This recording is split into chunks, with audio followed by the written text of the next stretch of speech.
اللہ کی قدرت لامحدود ہے، اور موسیٰ کی ماں کا دل بے چین ہو گیا، بس ہم نے اس کو اس کی ماں کی طرف لوٹا دیا تاکہ اس کی آنکھیں ٹھنڈی ہو اور وہ غمگین نہ ہو، تاکہ وہ جان لے کہ اللہ کا وعدہ سچا ہے، مگر اکثر لوگ نہیں جانتے۔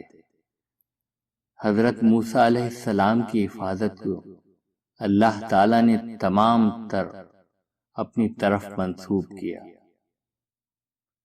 حالانکہ واقعے کی تفصیلات بتاتی ہیں کہ پورا واقعہ اسباب کے تحت پیش آیا۔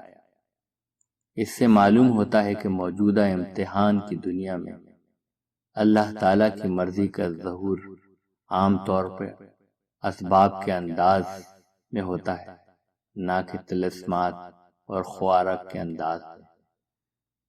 حضرت موسیٰ علیہ السلام بے بسی کی حالت میں دریا کی موجوں میں ڈالے گئے، مگر پوری طرح محفوظ رہ کر ساحل پر پہنچ گئے۔